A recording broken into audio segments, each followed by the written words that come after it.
All right. Hi, everybody. Welcome to Heidi Highlights. Hello, hello. Over to you, Tom. Yeah. Yeah. Hi, everyone. Again, thanks so much for coming, spending your time with us. We know how valuable it is. For those that don't know, you probably get some emails from me, but yeah, I'm Tom. So I'm the medical co-founder in the Heidi team. There's myself and Waleed and you. Yeah, doctor by background, worked in hospitals for about 3.5, 4 years. Was last a vascular surgery resident or registrar, and yeah, it's been one of the most exciting years of my life running Heidi, and excited to kind of reminisce a little bit, talk about sort of all the things that we've done in the last year, and answer some of your questions, show some of the things that I love most, and kind of sign off going into the holidays before a big year ahead. All right, let's go next.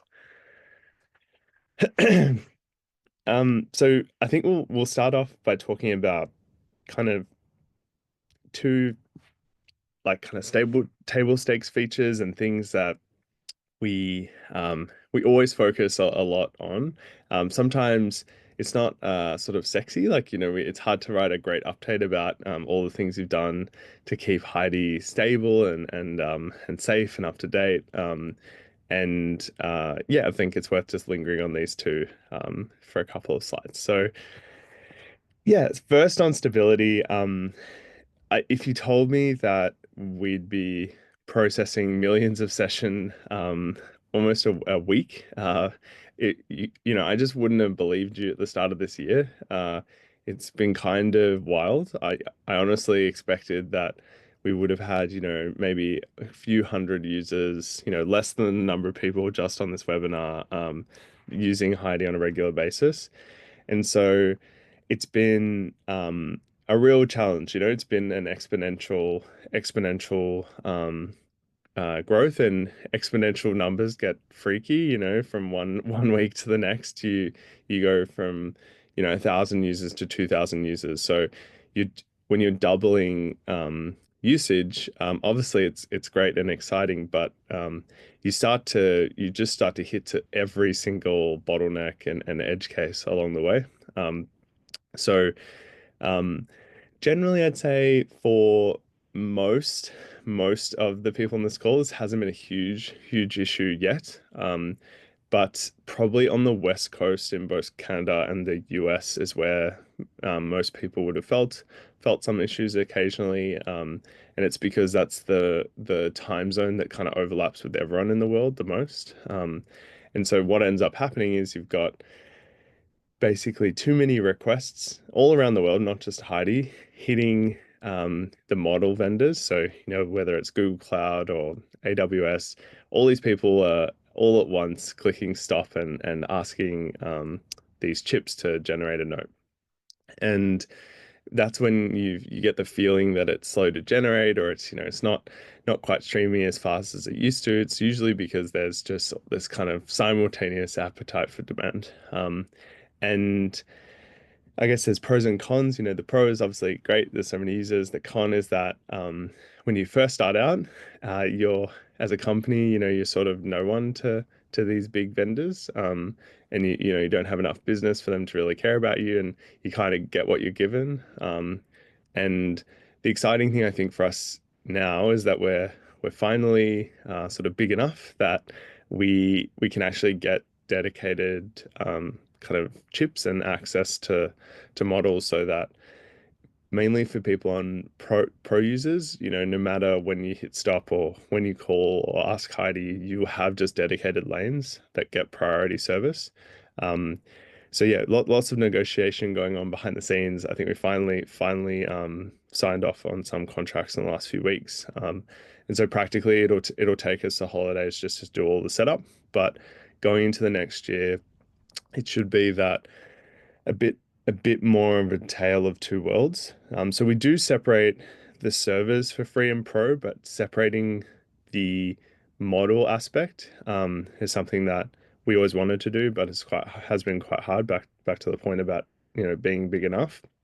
But now we should, yeah, in the new year have a really kind of clear difference between pro, not just on maybe the features in the software, but actually the stability of the service and the uptime and SLAs around like every time you hit stop, Heidi's responding in the same way. And then for the free users, we still obviously still care a lot about making that service really good. It's part of our DNA. But we will do more work to kind of cycle through what models and services are available at any given time. And if there are outages or I don't know, ChatGPT's down worldwide. We'll do a better job of just automatically routing to different services that are alive at any given time. Um, and yeah, it's just I guess it just comes with the territory, scaling and growing a service in AI is a challenge. It's a new category. It's kind of like the start of the internet, like just the infrastructure doesn't really exist. Sometimes it's a bit of a toy. So just thank you for bearing with us as we go through it. And yeah, we'll talk more about it as we go through all the features, but um, same goes for all the new platforms this year, which I'll talk a little bit about later. But just yeah, going from one web app to four different platforms and lots of different lots of different products to maintain and keep up to date. We know there's been some different bugs over the year, and again, part of stability is also growing as a team and having better standards and code review and unit tests and things that check that as we ship new things, the service doesn't ever regress. So yeah, I'd say Heidi's only ever going to be more stable than it was last year. Got clear line of sight of owning the main aspects that we have to as we grow. And it's mostly coming from just like overwhelming love for the product that we couldn't have ever expected. So yeah, just again, thanks for being with us. If someone has, so I've got a few questions from about like a couple of non-response moments or Mm, maybe session loss. So just to everyone, if you are having any problems like that, the support team are here to help. So support@HeidiHealth.com. mm, Please make sure to get in touch with them directly, and we will absolutely help. And it might be worth kind of talking about our philosophy mm. on loss sessions for sure. Yeah, yeah. Yeah, and it is hard, like it's case by case. Not everyone notices this, or some people have issues, others don't. Um, so yeah, just please reach out to us. We are in we call it sort of like hyper care mode. Like we know some people are having a hard time. So if you've had a really difficult time over the last either few weeks or anywhere during your experience with us, just reach out. We'll one on the case of actual sessions, we will do what we can to recover them. Um, and if that's not possible, we'll figure it out and make it right case by case. So just reach out. And thanks for bearing with us as we make the service more stable. Yeah. Awesome. On to safety, and actually, I've got a great question from Helen in the UK. So, Hmm. hi, Helen, great to have you with us. Helen has mentioned that she's been using Heidi in the NHS. Hmm. So she's actually looking for she's requested approval, obviously, to use in her organization, and she's not heard back yet. And she's wondering about how we can provide her some information about Heidi's security and where she might be able to go and learn more about Heidi's safety. Yeah. That's a great question. Maybe I'll start off just more generally talking about compliance, and then I'll talk a bit about the NHS specifically. So, um, yeah, I'd say similar idea here. It's been a long journey from the start of this year. We started off, I think, with ISO 27K. So that's, one of the certifications where you get audited. And then the start of this year, we did SOC 2. So that's basically for 3 months continuously, you get audited and white hat hackers are, phishing the staff and basically trying to break in and testing that you're keeping up with the standard of a proper enterprise grade software company. Um, and yeah, it's been kind of amazing to see the compliance and safety team just knock off all of these certifications over the year. Um, for the NHS specifically, it's actually super exciting for us. We're finally seeing some ICBs and trusts starting to roll over and approve Heidi, which makes it, if everyone becomes easier and faster, as there's more examples that have said yes to us.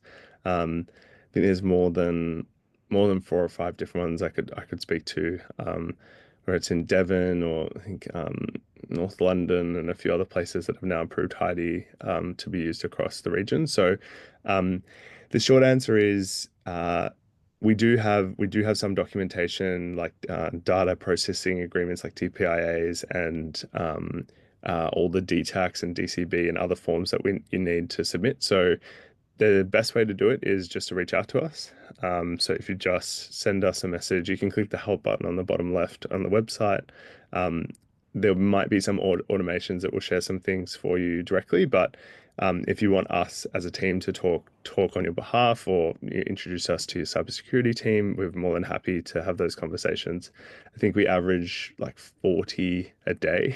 Um, it's just a lot. So, and we have 3-person team, 2 lawyers in the team that this is their full-time job. So, yeah, just please reach out to us. Happy to help you get access for free or paid. Doesn't matter. We still have the same compliance standards regardless. So, yeah, just introduce us to the powers that be, and we'll do what we can to get it approved.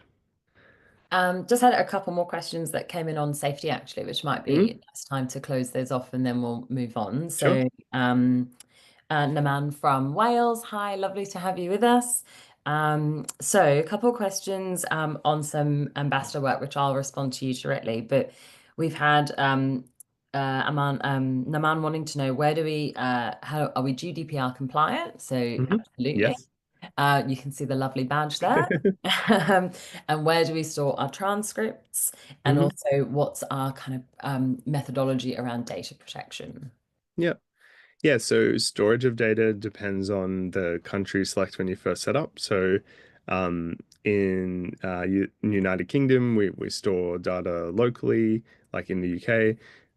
If you pick Canada, it we all store our data in Quebec because Quebec is the only region that passes all of the provincial standards in Canada. Um, in the US, same thing. If you pick US, we store it in the US. So basically it just depends on which region you select. And then kind of the server you get is the one that you pick at the outset.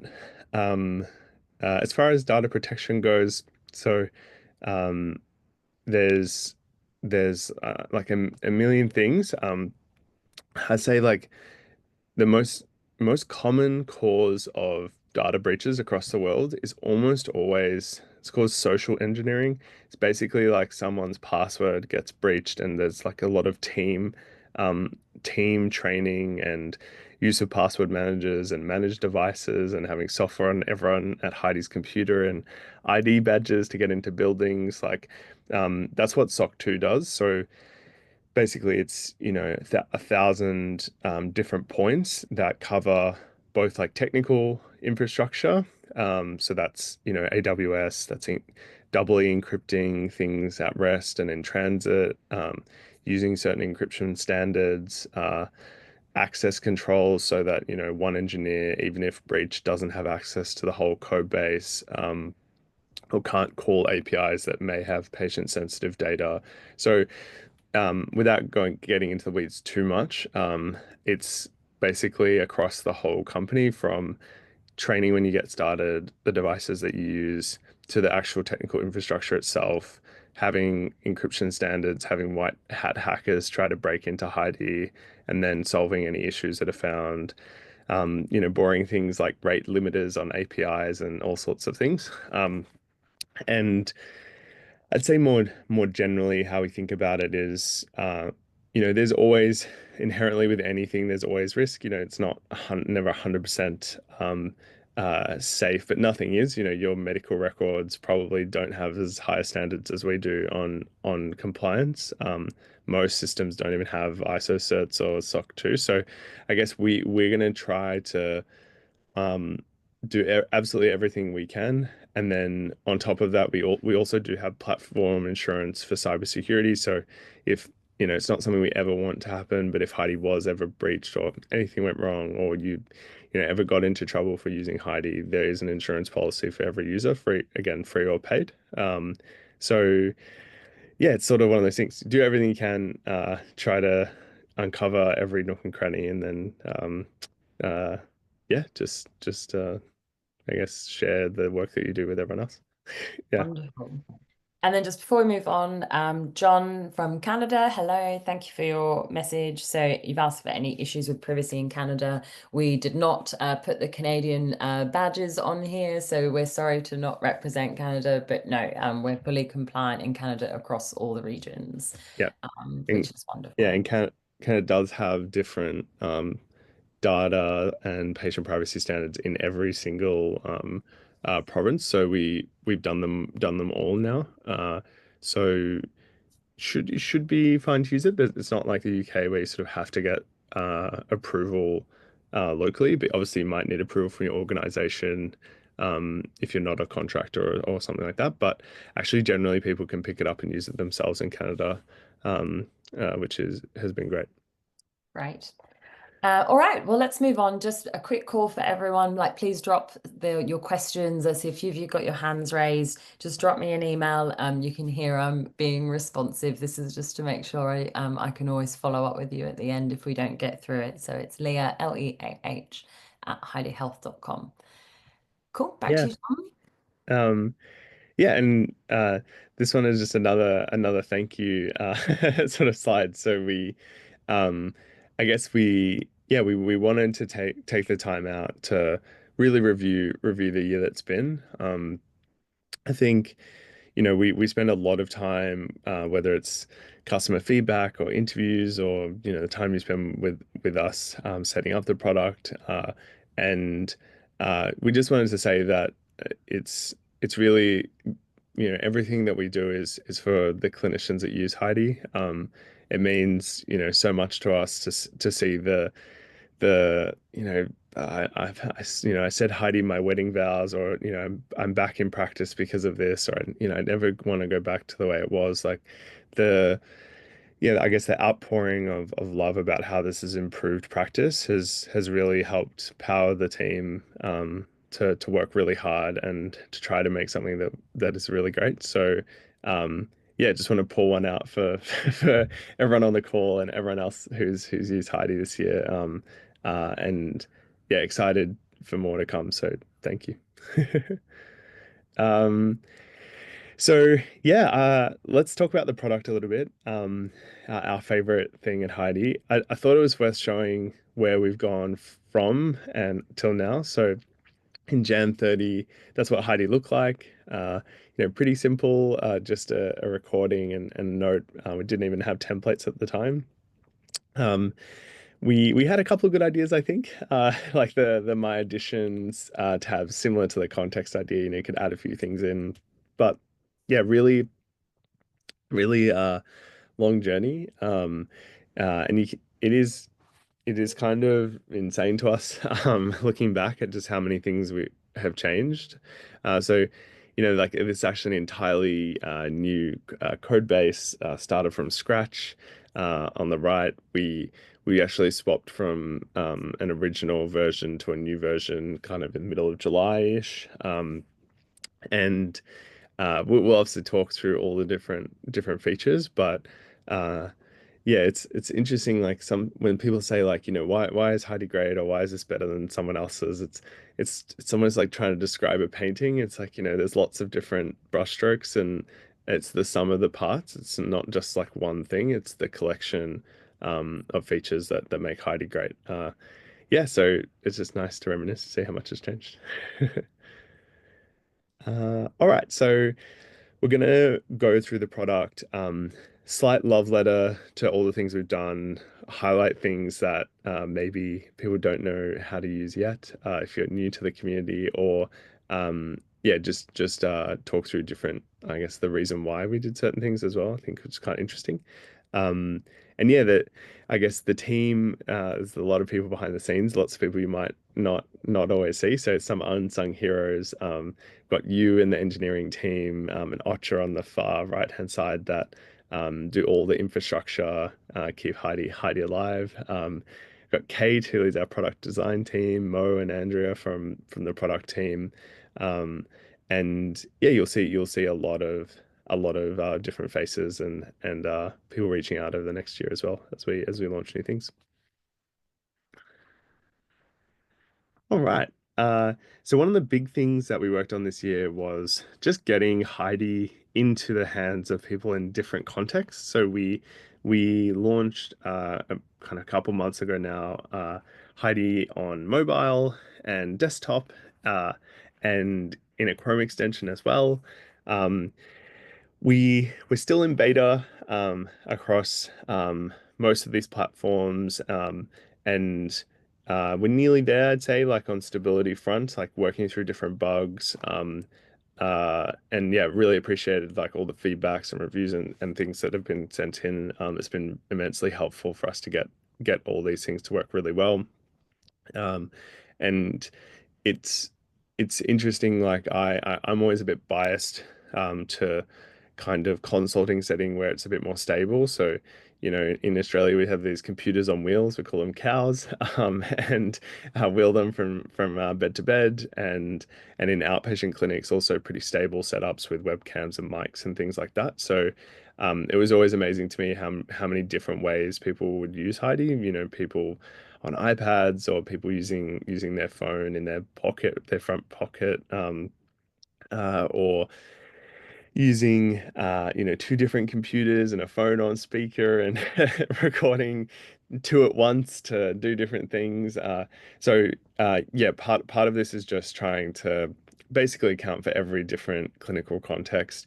The area we want to go into with this over time is to link them together in a real-time way. So when you press start on the mobile, you can see that recording happening on your desktop and stop that session from a desktop app without having to log into mobile, and basically link them all together in a way that's even more tightly coupled. Um, so yeah, I think, for a relatively small product and engineering team, it's still quite an impressive feat to manage four different platforms, and yeah, should be great. We've had a lovely note in from Christo. So Christo, who says he's your Heidi disciple, Tom. So Yeah, you add to your legions of followers. excellent. Christo, you asked us about future plans for on-device Heidi hosting where internet access is limited. So this is where the mobile app is perfect for you. Yeah. Um, and maybe like worth talking about, it can work in low Wi-Fi, no Mhm. Wi-Fi, offline start. Yeah, I'd say with the mobile at the moment, probably the best way is actually if you have a bit shoddy internet, it's actually good to almost like proactively turn off data. Because the way Heidi works at the moment, it's a little bit binary. So basically, like if it's offline or below a certain bandwidth, then the session will be like it will be labeled as offline.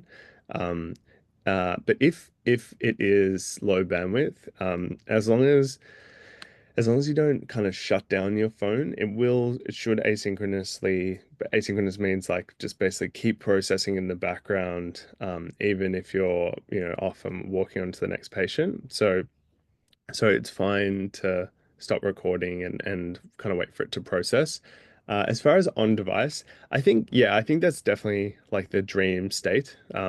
So uh, if I was throwing like a prediction in, 5 years, I would say most iPhones will be able to natively stream LLMs. I'm pretty confident about that. Uh, will the models be big enough and fast enough on phones? Yeah, I think 6 years, yes. Right now, the biggest models you can run on a phone, like probably so models are measured by parameters, basically like how many connections are there in the kind of neural network that runs the model. And for us today, like the ones that write on Heidi are almost always the absolute biggest ones that are out in the world. Sometimes they're not even publicly disclosed, but I'm pretty sure it's like hundreds of billions of parameters. Whereas the models that can run fast enough on phones these days are almost two orders of magnitude away. So it's only about 7 billion parameters. So Yeah, at the moment it's a bit too slow processing, and the models just are a bit too powerful and large for phones to cope.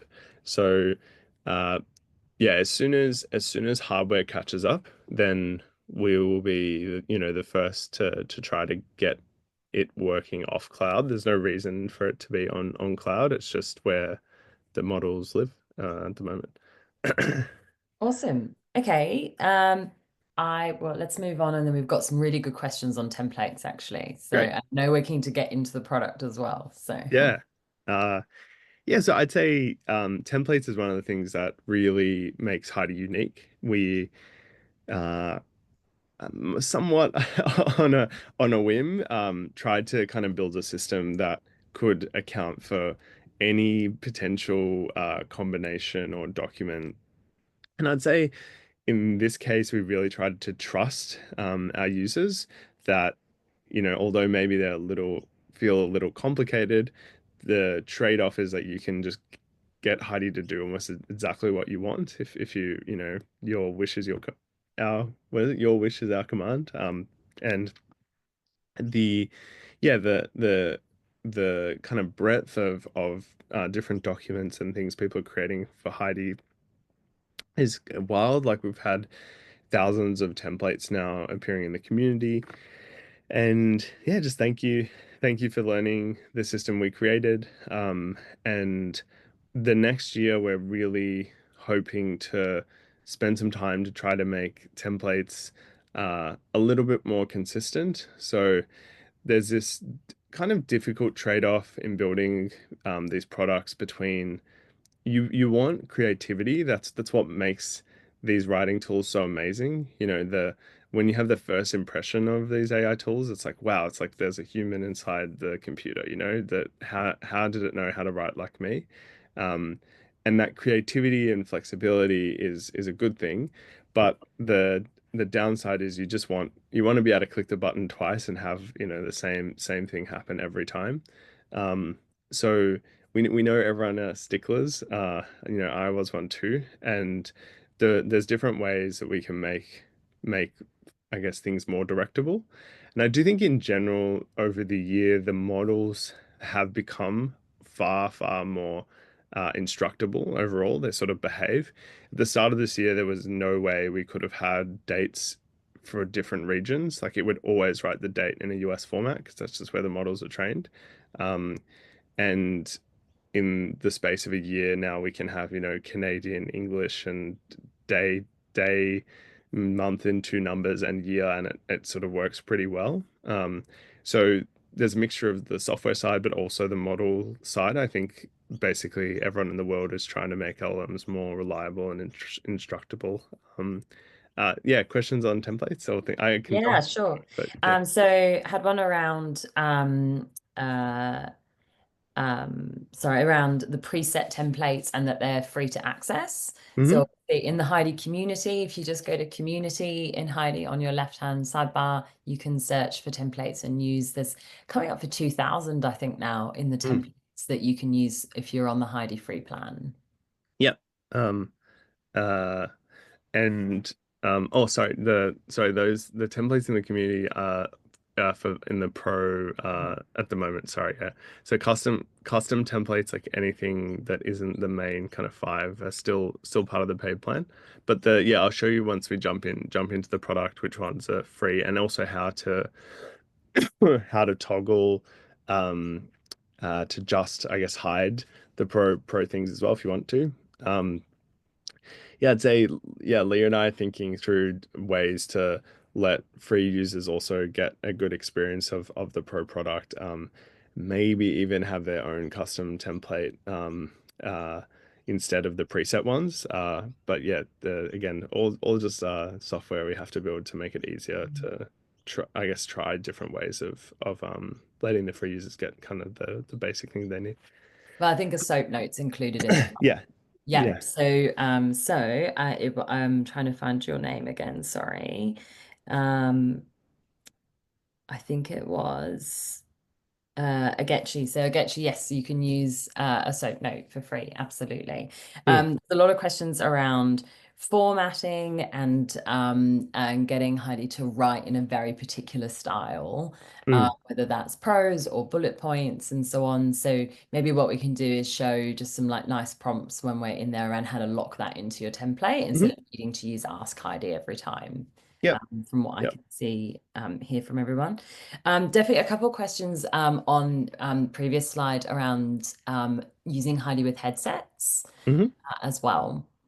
Yeah, so uh you definitely can do it. The main way to do it is with the desktop app. So basically download the desktop app and then it will capture system audio while you're recording.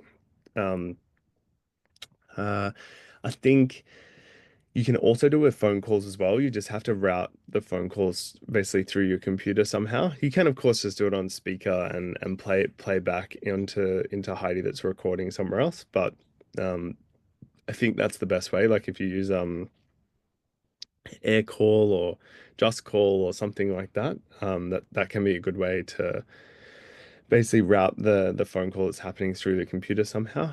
Um, and yeah, it would be transcribing based on sort of the sounds that are going through the computer. So even if you're wearing Bluetooth headsets, it should just work out of the box.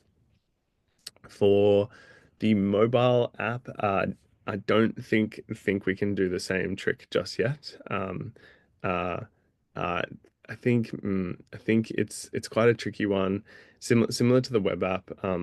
Basically, you get some limited access based on iOS and Android. You don't always get access to all of the system things that are going on. Like for example, if you get a phone call at the moment on the app, there's no way for us to transcribe the phone call because it didn't come from Heidi, so we can't access that call that's happening. Um, there are some solutions, like we're thinking about maybe building a dialer so you can dial out of Heidi and have that session recorded. Uh, but yeah, I guess the short version is use the desktop app. It's on the website. That's the best way to get Heidi to work with your headsets. Yeah. Wonderful. Satora, Dana, hope that helps you. All right, let's push on. Then we can show people some formatting and things like that Mhm. when you're in the product. So yeah, another thing we shipped was Teams. One I think showing the settings on the top. So this is about to roll out early next year. Basically, we'll finally have proper role-based seats for different people in the team, and that means that if you dictate letters and then you want to pass that letter to a medical assistant who's going to review your letter and send it off to a patient or send it back to you for a review, we'll be able to set up these workflows where you can kind of share sessions within your team very easily, and have, administrator seats that are for billing that aren't necessarily clinicians, and also even just compliance seats that can join the team and access, the compliance documentation for Heidi. Yeah, so uh, there's lots of interesting things we want to do here over time, letting clinicians that use Heidi collaborate, and basically share templates and start to work together in interesting ways, uh, without, commingling sessions, of course, and sharing patient data. So, yeah, lots of work to do there, but excited to embark on that next year. Wonderful. And had a with Laurie from Colorado. You had a great question on Teams. So I'm also saying you love Heidi. So that's wonderful to hear. So Laurie was saying it's actually a really good time. So she's trialing having her medical assistant logged into the app on her phone with my login. Mm. So the medical assistant can capture the initial visit information. Once she's done, she pauses the transcript and I refresh it to get it on my laptop app before I see the patient. So this feels like a great use case where this team's piece will help Laurie and the team. Exactly. Yeah, and at the moment, the so you can sort of hack this at the moment by doing almost like sharing accounts and things like that. But it's not the most reliable thing because, if you're starting on the same session at the same time or, generating at the same time, it can create weird conflicts. So, um, yeah, there's lots of interesting scenarios where you want to extend a session, like you want one long session that to summarize at the end, and you want to kind of add to it, and almost like a Google Doc, have who did what at what time, and kind of remember who is who and the different voices and who said what and diarizing, which basically means just having the speakers attached to who said what in the transcript. So yeah, I think it's something that we'll start to do in the new year. Yeah. Wonderful. All right. And then another, I guess, key thing that we put on Heidi was the Ask Heidi bar. So, you can type in and sort of ask for anything from editing your document to creating patient explainers or information sheets. And yeah, we're just always surprised how broad and like different ways that people use this. And it's a good way for us to see. Um, you know, what kinds of I guess things that might be missing in the product or things that we should be doing that a little bit better. Um, so yeah, I think going into next year, excited to make this more of a continuous chat. At the moment, it's more like a one-shot sort of editing your note type of thing. But we have had lots of requests to make this more like a basically like a chat GPT or Claude like experience where you're having a conversation with an AI over with your sessions or the document that you're talking about as maybe context for that conversation. So yeah, we're definitely going to do that. Obviously, we've got to be careful to we're held to a different standard than just general AI tools because obviously we're for clinicians, so we have to be careful to create the right guardrails. We're not trying to be a medical device. We're not trying to give you diagnosis and management ideas. So it's a little tricky to do it well. That's why we didn't do it from the outset. We wanted to let you have kind of free form access to make your documents really good. But yeah, for the chatting, it's something that we want to enable in the new year. Let's keep going. Let's just save the time. Wonderful. All right. Well, before we get into hidden gems, I thought it might be useful. We've had a lot of questions in around integrations. So Mm, everything from specific system questions, which we'll follow up with you directly on, rather than kind of go through all the list on this call, because there's definitely a lot of them. But had a couple that I think is worth talking through. So one is John, who is a GP in Ireland. Hi, John. You've talked around like how can you encourage your mm, healthcare system to integrate with Heidi? And there's been a few other questions like that as well. So mm. users do definitely have some power here, right? Yeah, yeah. I think it's like the whole premise of the way that I guess we do things at Heidi. So we, the our our false idol is the clinician. That's the person that we do everything for. And it's quite uncommon. Most healthcare software is almost always sold top down. I remember being forced to use many different systems and none of them were particularly good. So I think when we started the company, we always wanted to make something that people wanted to use first, and then kind of figure out selling to the system second. So there's different ways to do it. We've seen different tactics work. It really depends on where you are. The shortest version of it is just feel emboldened to reach out to your IT teams or your, heads of department, chief medical officers of the organization, prompt them and nudge them that not only that you use Heidi, but talk about, the benefits to you, why you think it's important, whether it's burnout or the time you're saving, and in particular, I think it is important we find that sometimes those decision makers are a bit undiscerning. So where you've tried different products and you have good taste, maybe just it's worth explaining, maybe why you like Heidi amongst the crowd because it can be noisy for a chief medical officer to figure out why Heidi versus DAX versus some other tool. Um, as far as integrations go, maybe just to cover this broadly. So um, we know it's asked for a lot, but the I guess the dirty truth is that integrating is really tricky. It's something that everyone asks for, and then when we show them the integrated product, there's almost unanimous disappointment.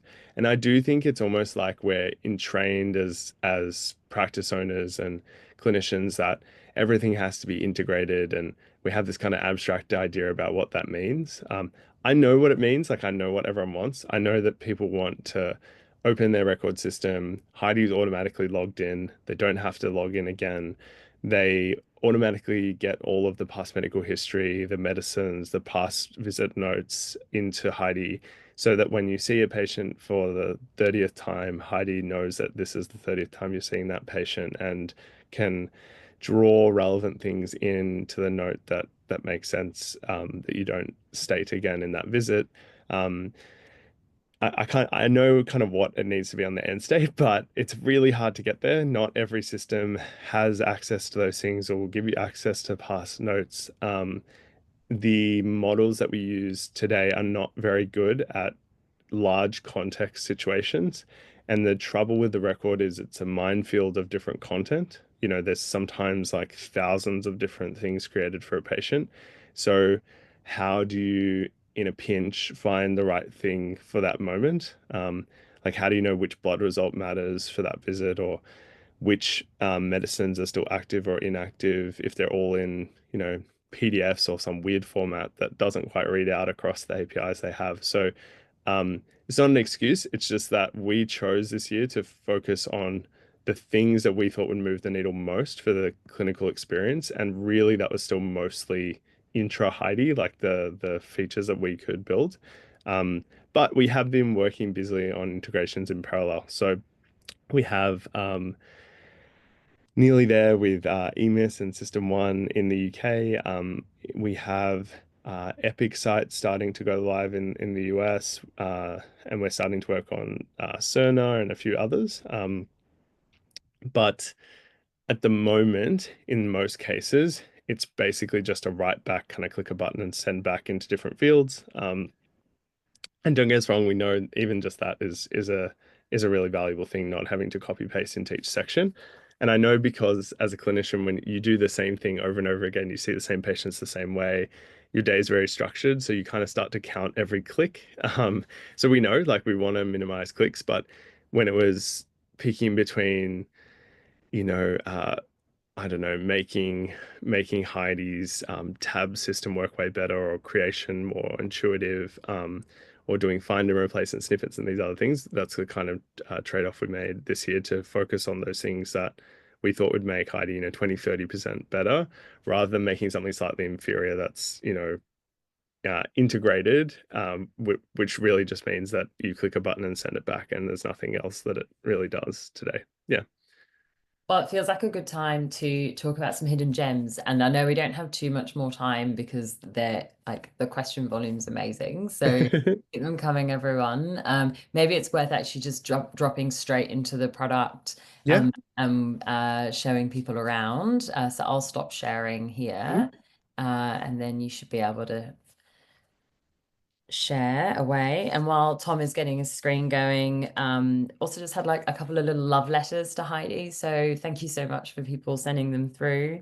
Michael in Ontario in Canada, you sent one saying through that you're a retired family physician with some impacts from a stroke, and that you recently used Heidi for a demonstration for where your addiction medicine resident used Heidi in a really chaotic environment. You were sitting beside one another, but there were many nurses. You were interviewing someone who had had like a really challenging experience, and that you were blown away by the note that was generated by Heidi and how it filtered out the unnecessary distractions. Quality and the structure of the note was exceptional, and you intend to use Heidi in the new year. So 2025, Amazing. forward to seeing you and Heidi, Michael. It's so good. No, thank you.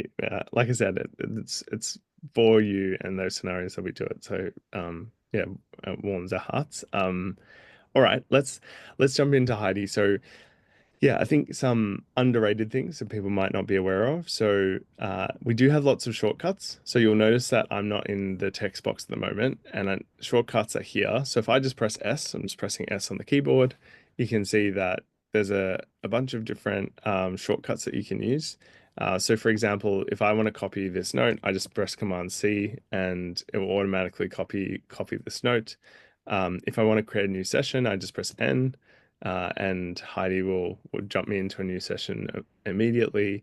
Uh, and there's a lot of different ones you can play around with.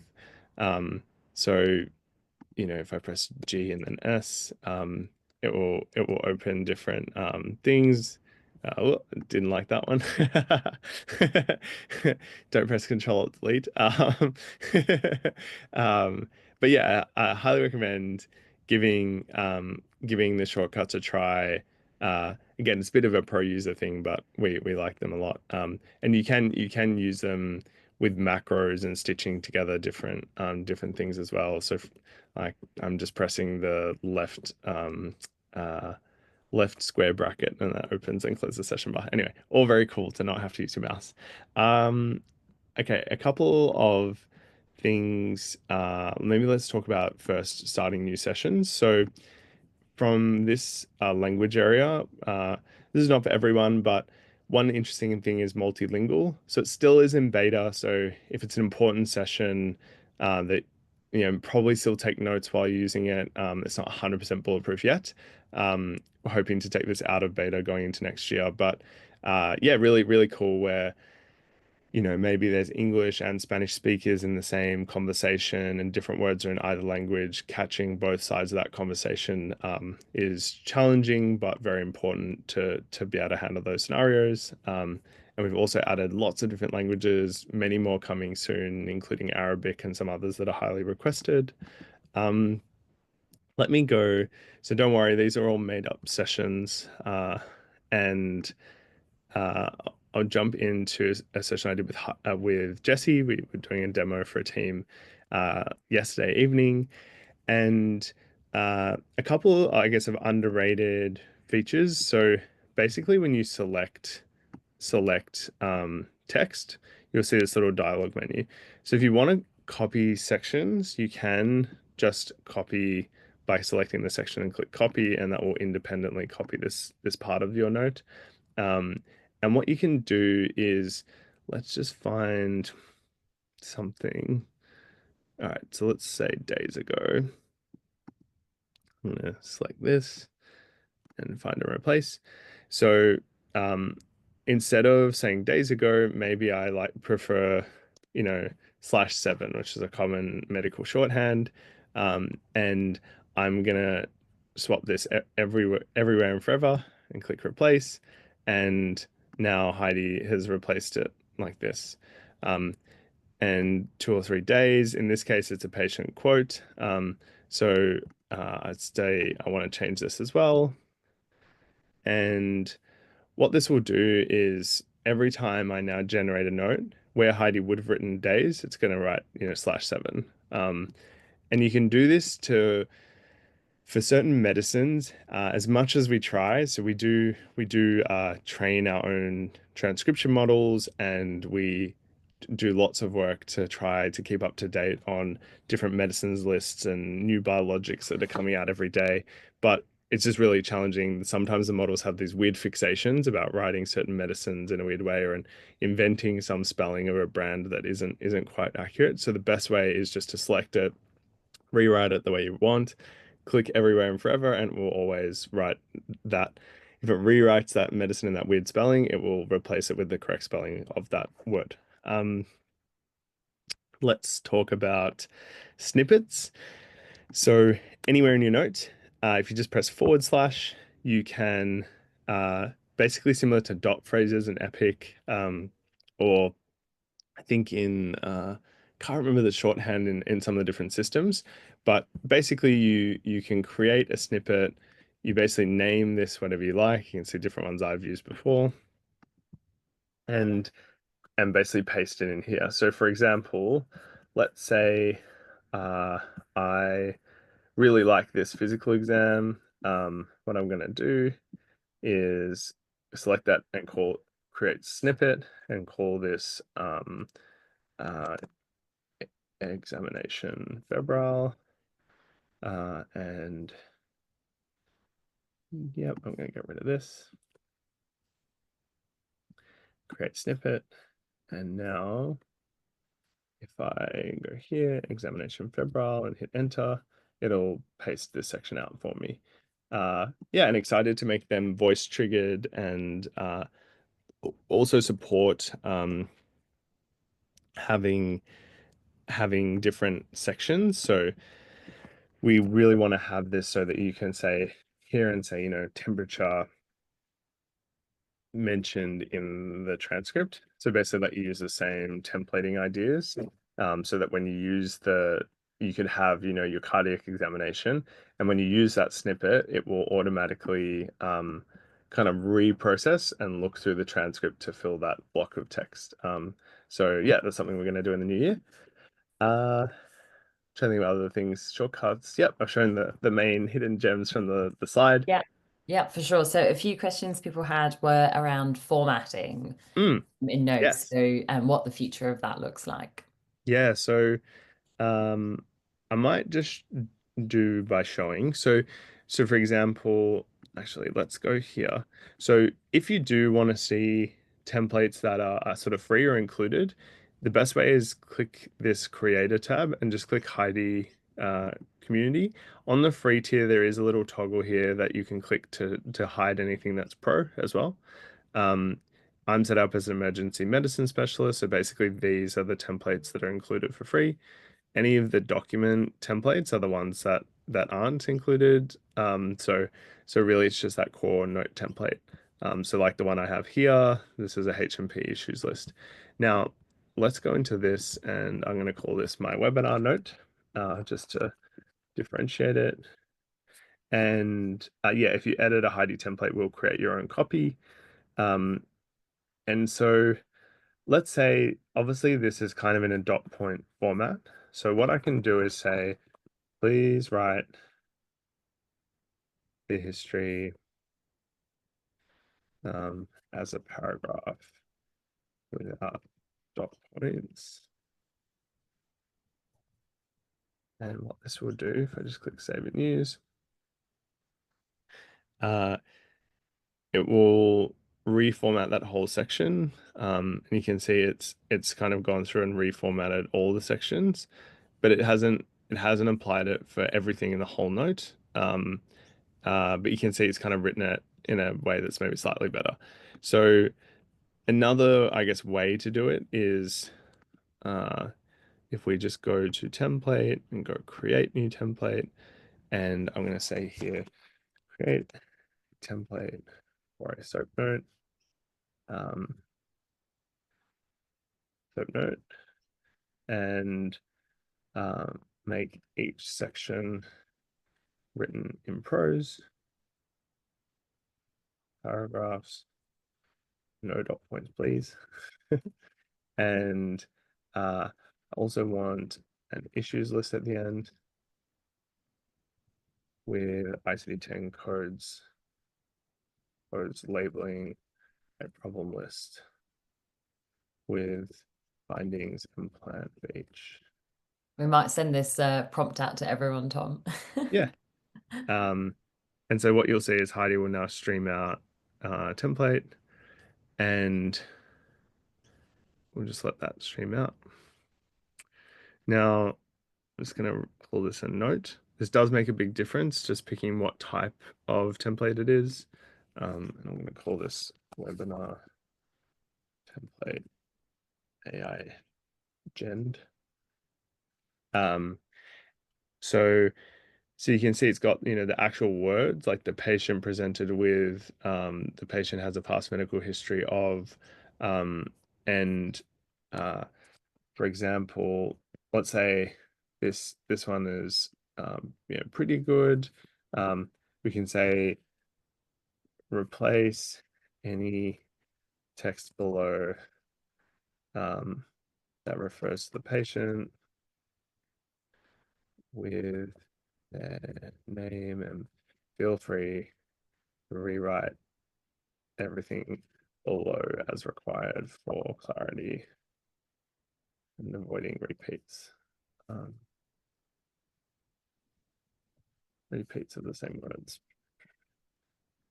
And it does take some experimentation. Uh, I know your time is valuable, and people can be a bit reticent to go play if they're not quite sure how to do it, but it does make a huge difference. And it is a sort of like an investment. Once you've done this initial setup, it will make a big difference. So I'm just gonna save and use. Let's see what it does. Um, Yeah. And So worth pointing out, we're going to do some more master classes on templates in mm, 2025. So if you are keen to start becoming a template pro, come along to those. We'll start them from January. yeah, and so this is already quite a lot better. And you can see, interestingly here, it's used my find and replacements again. So it's a good way to show you that that feature's working. Um, and it has followed my instructions. So the reason it's doing the W is because I've done a replacement on this. Um, but yeah, Jesse presents with et cetera, et cetera. It's kind of in this nice narrative form, and it's all in the template. So um, the issues list, because there's bullet points, it's writing it like this. But if I say, write uh, each section with ICD-10 code and no dot points, please. Just do it one more time. Sorry, I know we're running up against time, but um, it will hopefully um, follow our instructions and not use dot points. Um, there we go. Did use dot points, but at least we got our ICD-10 codes now, which is good. So it does take some experimentation. There is some sort almost like tension, like the fact that there is dot points here means that it's almost you got like conflicting instructions. Um, and sometimes the models like I guess don't know who to try who to follow. Like, do I follow the instruction, um, the one instruction here? And maybe I should say and write this section as block paragraphs per issue. Um, Sorry, I know this might be boring, but I think it's worth lingering just because everyone has lots of questions on templates. Um, One cool thing which I'll show you is that you can split screen. So I was going to say, given we've still got 279 people on, I know people are going to have to drop off and things like that, get back to practice and so on. Mm, But given just we've got so many questions coming in, maybe we can just linger for a few more minutes and get yeah, some yeah. quick hidden gems, and then we'll say thank you to everyone as well. So we'll do Um, some quick fire ones at you though. yeah, yeah. Um, yeah, so you can split view if you want to check different things side by side. You can even swap tabs. We don't automatically split the screen yet. We will do it for generating documents and letters and other things so that you can, check that what happened in the visit or in the transcript shows up in the document. Um, One thing as well, so not everyone uses context. And I think it's worth just talking a little bit about how you can use context to make your notes really good. So one of the challenges with Heidi is that, Heidi can't see the patient and can't see who's in the room. So it's really helpful, even just a few words in context about what you think is going on or what you're seeing in the room can have a really meaningful impact on the visit. So in this case, Jesse, totally made up, but had come back from a holiday retreat, had had a fever and was unwell. And so I just made a note here during the visit that wonder if this is fever in a return traveler. And he said he had his gums were bleeding when he was brushing his teeth. And so I put like, maybe he's got some systemic cause of coagulopathy, basically. Like he can't clot his blood anymore for some reason. And then in the outputting note, it's got a section on the post-travel screening tests. But the history was like very much like tonsillitis. But you can see like stylistically, it's included like the trip to Antigua, the mosquito bites, um where else there's other things. Yeah, the fact that like the hepatosplenomegaly, which would be something that you might find in like malaria or dengue, and like in the examination, all I said was I'm feeling the abdomen and like I'm gonna push up under your ribs now, and these things do it is smart. Like it won't make this reasonable guess unless you're prompting Heidi to say, I'm thinking about something that's making the liver big and I'm feeling in that area. And it's just going to make it much more likely that Heidi writes something that will amaze you. So, yeah, highly recommend using context.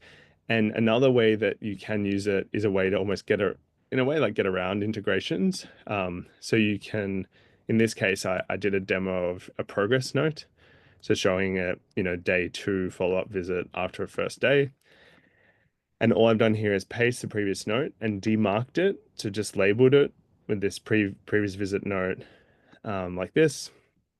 And based on that and this template, which is very simple, use the context as the previous visit note. It's not today's note. And draft a SOAP note based on today's conversation. It's written out a pretty great note. The blood tests were normal, no evidence of tropical infections, and had the previous findings from the day before, and then my plan on each issue. So yeah, lots of things you can do there. And then maybe one last thing that some people aren't aware of yet is these linked patient sessions. So you'll notice here that I have a series of past sessions for Jessie, and each of these sessions are linked to Jessie under actual patient name. So I've got some patient details here. So if I just pick some sessions, let's pick these two sessions. What you can do is link it to a patient and then create one. I'm just going to create it as Leah, and say save. And now those two sessions are saved under Leah, and the past sessions live like that. Now, the benefit of this today is mainly just organization. So, quickly being able to cycle through different content, which is definitely helpful. But where we see this going is when you open a new session for Jesse, we will have a past session summary. So we will basically show you, here's all the things that you saw Jesse for in the past, and be able to start drawing in historical notes from previous sessions into the context tab. And we'll give you a way to kind of select what you want in and out of context, depending on the visit that you're about to do. So it's sort of setting up a stage for the sequential visits on Heidi. And we know that not everyone feels comfortable with the sessions staying on Heidi. So it's completely up to you. We're not going to automatically do this. Again, back to the compliance and the point I was making about all the work we do. I don't think you should feel concerned leaving sessions on Heidi at all. We do absolutely everything to keep your data safe, and like I said, often vastly more than a lot of the record systems. Um, but we will introduce a way to automatically delete the transcript, but keep your notes and documents in Heidi. So that's another way where obviously your notes are going into the record anyway, and we can remove this kind of extra object of the transcript, and just store those notes so that you can kind of summarize them and create big things. And this makes sense to us a lot because, for example, for inpatient stays or health summaries or referrals that need to draw on the last year of seeing a patient or a discharge summary, like there's just lots of documents that rely on a heap of historical information. And there is some way that we see ourselves linking this with integrations. So once we have the concept of a patient in Heidi, then we can go back and for a patient that exists in your record, create a patient ID. Obviously, this would all be transparent. You would do this, but if you wanted to create a patient, link all of their past medical history, medicines, and previous documents into Heidi, we have to almost like create the idea of a patient in Heidi like this to be able to do those things. So some of these are like future infrastructure setups so that once we have the integrations in place, they kind of neatly align with each other, so that you can do some of the things that draw on the past when you're creating new documents. I think that was a lot of yapping from me. Lots of information, which is good. And one last little hidden gem, a great question from Jason, who I think is from near Wakefield, which I have a family connection to Wakefield. So, Cool. so thanks for being with us, Jason, especially late on a Wednesday evening. So you've said you have tested Heidi to its extreme, and I know your organization, so that's definitely the case, and run us in a lot of different specialty pilots. We've already talked about translation, but one thing that I think is a really, real awesome hidden gem is actually using Heidi for practice meetings, Mm. patient welfare meetings, like intra-practice discussions. And that's something that we haven't actually really sort of talked a lot about, but a lot of people are finding Heidi really useful. Yeah, thought I'd just share. You can see, so we do have MDT type meetings where, uh, yeah, it'll talk about, all of the key things that were discussed in the MDT. Um, Also, if I just go back, um, uh, yeah, meeting minutes. And the key thing to getting like a great result here is like a little bit of hygiene. Like imagine there's some poor medical student who I don't know is in the room next door, can hear you but can't see who's in the room. If you never introduce yourselves or never say who's who when you're speaking, it won't do a particularly good job of figuring out who's who in the conversation. So it is a little performative, but you almost have to say like, "Hi, Dr. Kelly here, colorectal surgeon," and then when you speak again, you can either say the role again or just don't worry about it. And the it's not absolutely like bulletproof on the roles at the moment. We get a lot of asks for like, can you diarize or like basically pick the different speakers? What we found is that the models aren't that good at it.